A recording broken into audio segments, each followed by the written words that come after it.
Hi, my name is Vinay, and today I'm here to talk to you about data privacy. I'm not the only one who raised this question. So many other professionals and leaders are concerned about it. What will happen when we will join back our workplace?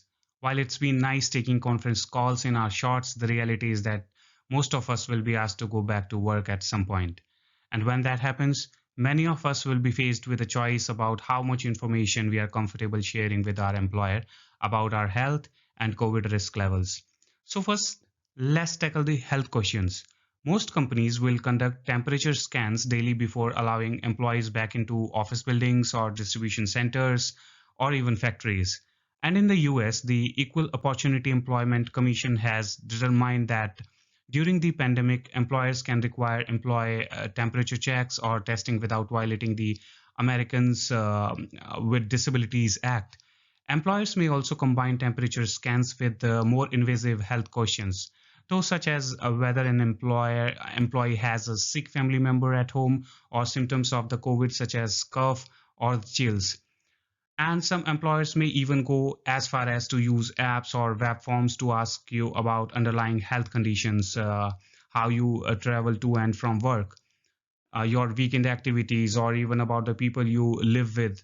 Now, these questions, whether asked in an app or by a concerned manager, put employees in the uncomfortable position of sharing information about their private life in order to return to work. And for employees, there is always the fear information given during the pandemic can be used for discriminatory purposes later. So, if you are put in this position by your employer, before responding, make sure you have answers to the following key questions. Uh, First, how is this data going to be used? Will it only be used to assess the risk of return to work during this pandemic, or will HR be able to use the data for other purposes? Second, who's going to see the data? Will your boss or your coworker have access to it? If so, you probably want to share this information. But if the company commits to only sharing it with a small group of employees designated to deal with return to work situations, that might make you feel more comfortable. Now, what about if your company shares it with a third party company handling return to work scenarios for them? Are you okay with that? I think the answer there will depend on what type of commitments your company and the third party are making to you about the data they collect. Third, how long will your company keep the data? Since COVID has an incubation period of around 14 days, companies really shouldn't be holding on to that data for more than that. And if your employer is not committed to deleting the data after 15 to 30 days, you might want to ask why. Finally, I leave you with this: no matter what, if you work in an office or interact with colleagues in person, it's a good idea to alert your company if you do contract COVID so your managers can help protect others in your office space.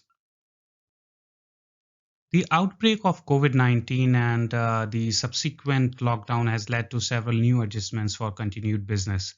Even when the lockdown is lifted and employees begin returning to work offices or workplaces in a staggered manner, everyone will have to get adapted to the new normal, which would include as much as social distancing as possible, increased work from home days in a week, temperature checks, and increased medical and travel information collections from employees and visitors.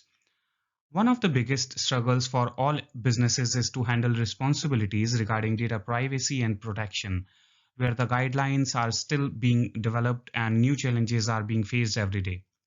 Many countries, including India's current data protection law, are neither as mature as compared to the rest of the world, nor do we have strictly enforced panel provisions under current laws, such as the European Union General Data Protection Regulations.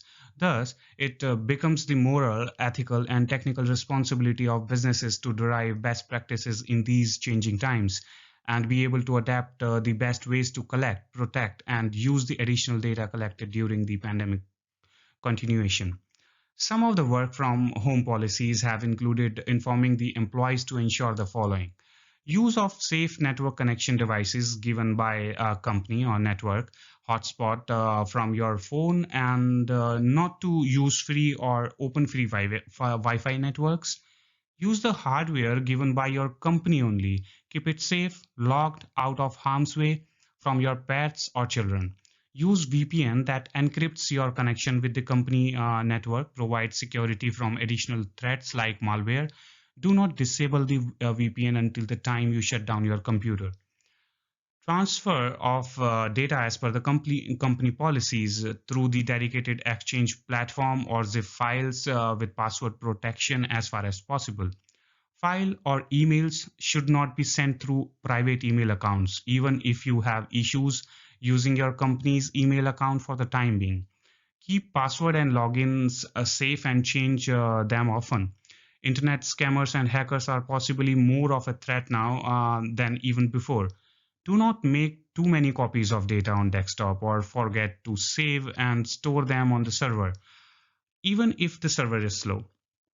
Threat alerts and phishing attacks are real threats that can destroy data and cause harm to the entire company. Report it to your IT department and be careful to download and use any other applications other than those approved by your company's IT department. Do not download and use Zoom or other video conferencing applications on your computer which has data privacy concerns. Contact your IT department for the company software application designed for this purpose only. The real queries for the management and HR of the company are being faced as the lockdown lifted is approaching. There have been several measures made mandatory by the governments for employees to be able to return to the office, to their offices once the lockdown in the Indian states and other parts of the world is lifted. Apart from the social distancing, additional sanitization requirement, reduced staff capacity, shift requirements for lunch, etc. The other requirements include temperature testing and recording of medical and travel information of employees, as I already discussed, and their family members. Therefore, several questions now arise, such as how long does this information require to be retained and recorded? The outbreak may reduce in a month or so, but experts have predicted it will be years before normalcy has been reached. In such a case, how much information collected is sufficient and for how long should it be retained? Is it necessary to obtain consent from each person, again from this additional information? Given that the government is making this a mandatory requirement, this includes information on the children of employees and their medical conditions. Are there any additional protective security measures to be made in such cases, or sensitive personal data of minors? In case an employee has been found to have elevated temperature and symptoms of a cold, and the employee is sent for a checkup to the hospital, the medical test for such employee have to be handed over to whom and at what stage? How long does this information need to be retained? How obligated is an employee to take such medical test and provide them to HR? If an employee tests positive for COVID-19, is the obligation for the employer only to evacuate the premises or release the name of the employee to all other employees so that they are aware of the contact they may have had with that particular employee? Considering this stigma and victimization event of those suffering from COVID-19 or suspected of contracting it, this matter is highly sensitive and internal protocols might be set so that false alarms are not raised. What are the internal protocol guidelines in this matter? When and how does the employer use, maintain, delete this additionally collected information like travel history, especially of clients or customers arriving from abroad? What kind of onus for reporting on foreigners is on the organizations and to whom? Governments are encouraging the use of contact tracing apps such as Arogya Setu mobile application in India as a mechanism for detecting COVID-19 suspected persons in the vicinity. Whether employers are required to make use of this app mandatory by their employees as a preventive measure on their premises, or are an infringement of personal privacy rights for employees. These are only few of the questions faced by companies and employers in the wake of pandemic. The government has not provided any details or guidelines regarding these privacy and data concerns. In the absence of the same, it is recommended that organizations brief their employees, staff, persons visiting the premises clearly of the information being collected, its use, and security measures of retention. Furthermore, if additional consent can be taken from employees for the new requirement, now is the time to do so. Before this, let's take a deep dive into such questions and plan it effectively. If you are a manager or setting policies for bringing employees back to work, you are probably trying to figure out what you can and can't ask employees about to assess their risk to others. So let's cover some basic principle to keep in mind to ensure you bring back your workforce in a safe manner that's also respectful of individual privacy. So first and foremost, be transparent. That means being clear, open, and honest with employees about what you are doing with their personal information. Tell them why you need it and what you will do with it. Communicate this in a way that is easy for employees to understand and to be able to access.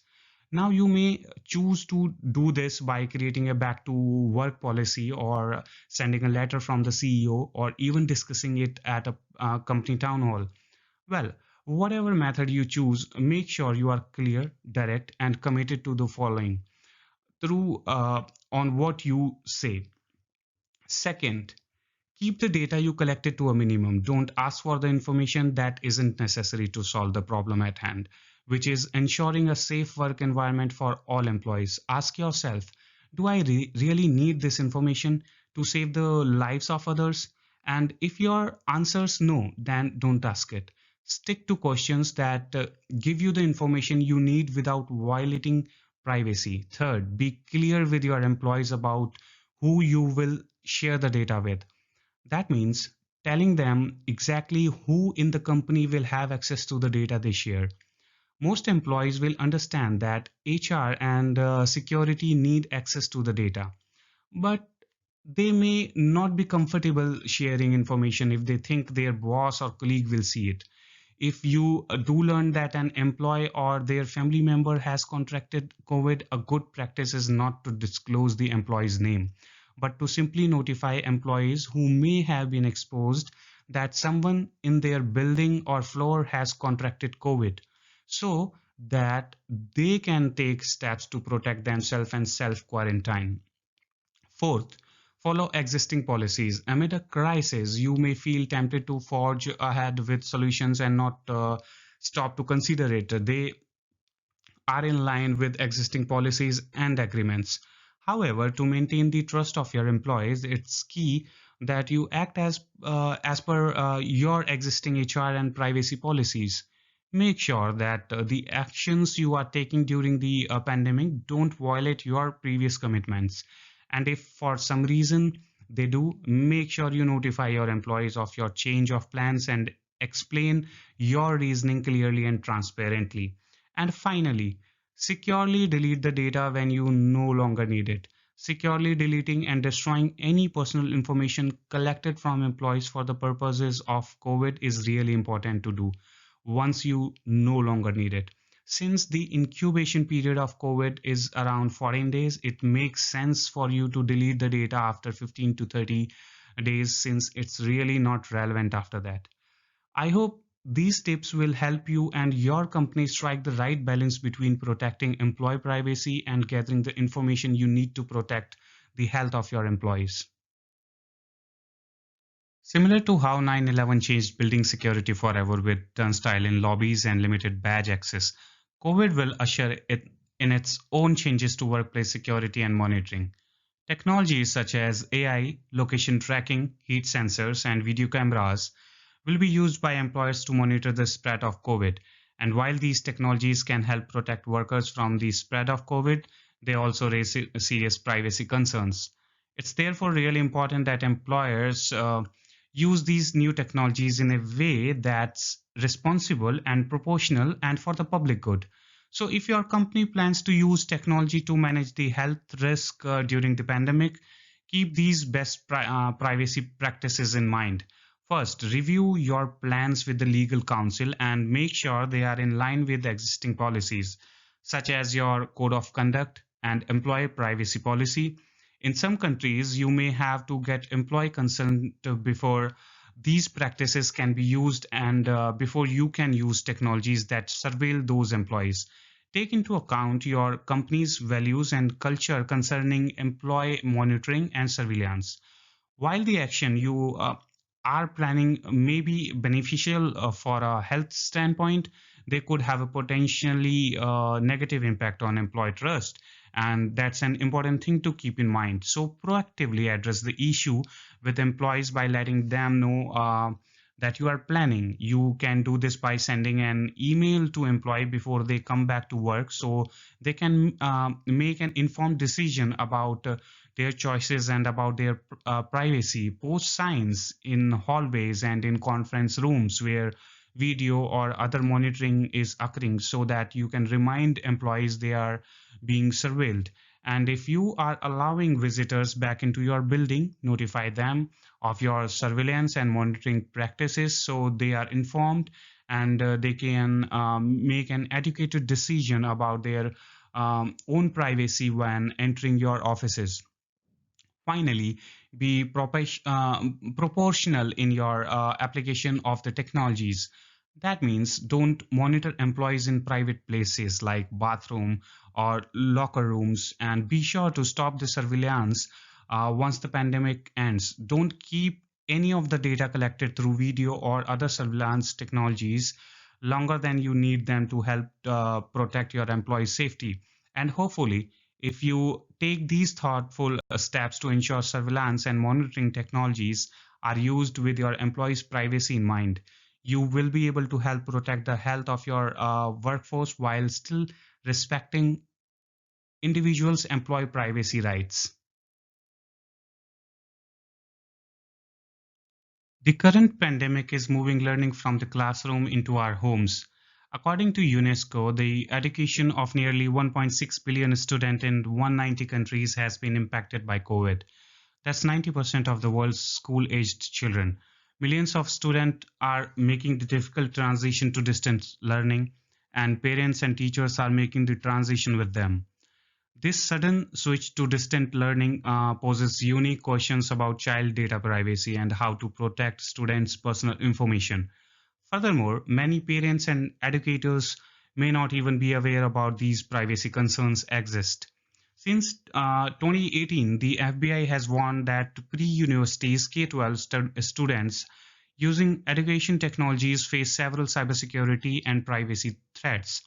Concerns include the exposure of personally identifiable information, biometric data, academic information, geolocation, web browser history, IP addresses, and classroom activities, as well as the potential disclosure of students' behavioral, disciplinary, and medical information. In addition to student data privacy concerns, video conferencing tools can pose unique privacy challenges. For example, the video conferencing platform Zoom, which became a popular online learning tool among schools and businesses in the wake of closure, has come under increasing attack from Zoom bombers in recent weeks. This occurs when online trolls interrupt classrooms and meetings with offensive content through the platform's screen sharing feature. To avoid potential risk, both educators and parents can familiarize themselves with privacy issues pertaining to student data and safety. They can also investigate the security features of various online learning platforms before permitting students to use them. This was my first lesson in the new remote school environment, which is don't trust the schools to make sure your kids' data and privacy are protected. In all fairness to the schools, most of them have had very little time to plan for the online learning environment and are relying on apps widely used by the marketplace that was not even designed for elementary or high school aged children. So, as a parent, you need to be proactive and review the apps your child's school or camp is recommending to make sure they are safe for their age and protect their privacy. For example, if your children are participating in school or camp conference calls, make sure there's a password for the call. This is an easy step, and then eliminate people who are not a teacher or a classmate from joining the call. Also, talk to your kid about password and know that they shouldn't share password to conference calls or their school account with other people. Also, issue that comes up with the homeschooling is that our private home lives are now on display for everyone at school.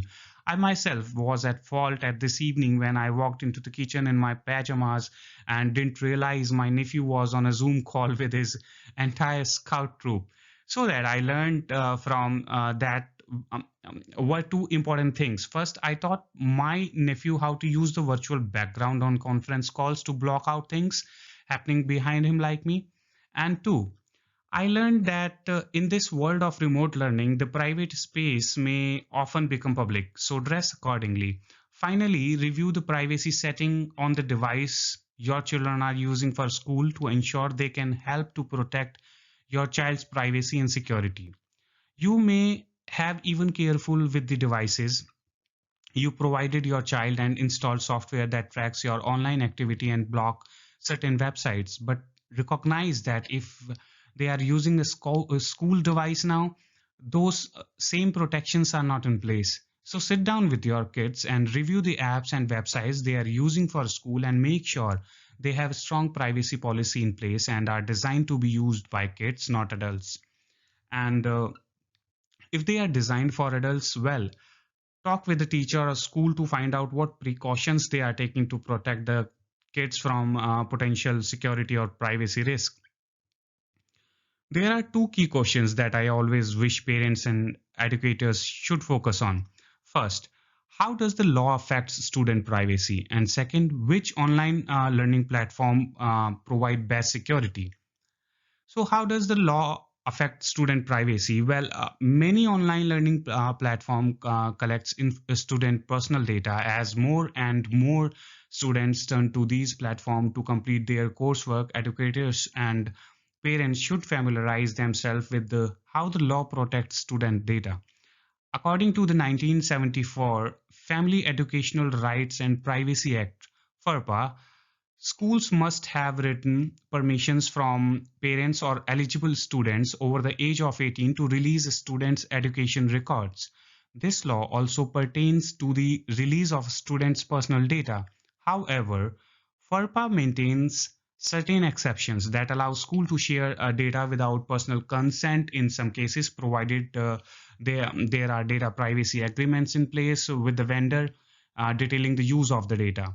Vendors that provide educational resources to students in the US under the age of 13, as well as those that knowingly collect data on kids under the age of 13, are required to follow the Children's Online Privacy and Protection Act, COPPA.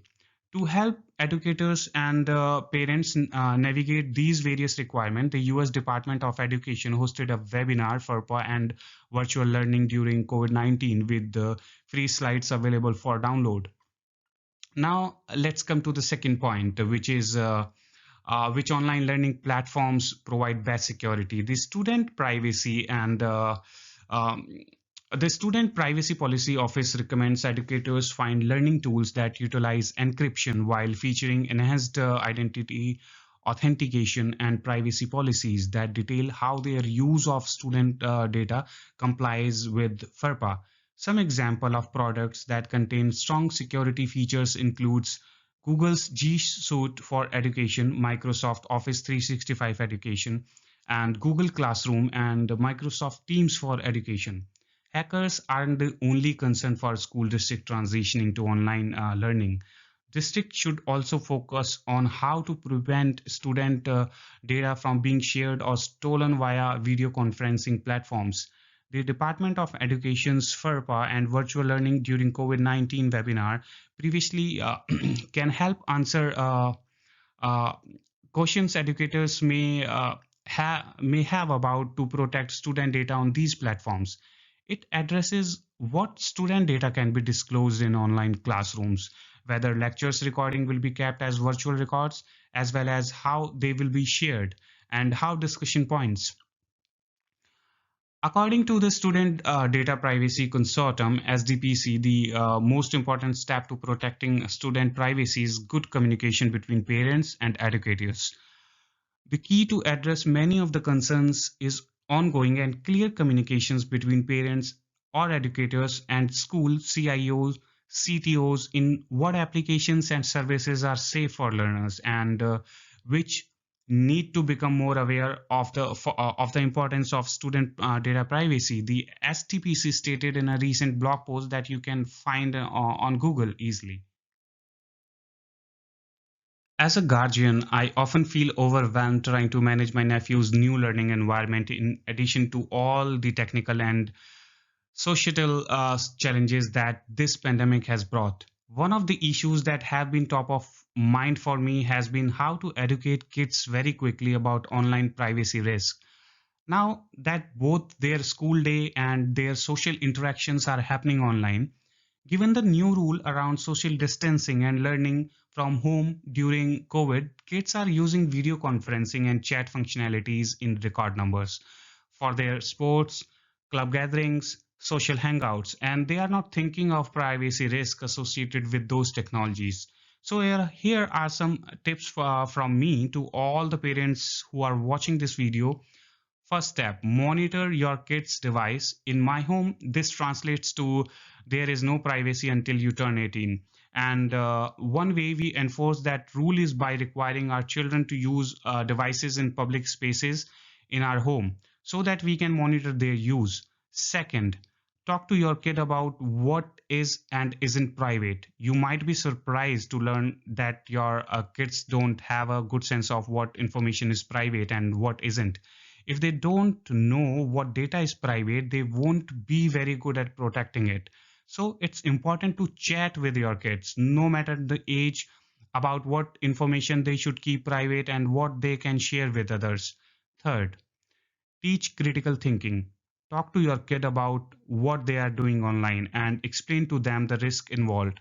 I recently reviewed my nephew's text messages and found something that was inappropriate. And when I raised it with him and told him the risk involved, he said he would just delete it, so no one could see it. I had to talk to him and explain that once something is texted to someone else and or posted on the internet, it's public. Even if he deletes the messages, the person who received the message will still have access to it, right? And could take a screenshot and share it with others. So as you talk to children about privacy and technology, teach them to think critically about their actions. Finally, my last piece of advice, do it together. Your job as parent is to model good behavior for your kid.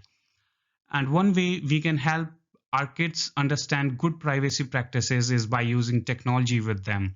For younger kids, that means inviting your children to join you when you are on your phone or computer and explaining to them what you are doing and sharing. And for older kids, you may want to view YouTube or TikTok videos with them and help them post so you can review the settings and decide what level of sharing they and you are comfortable with.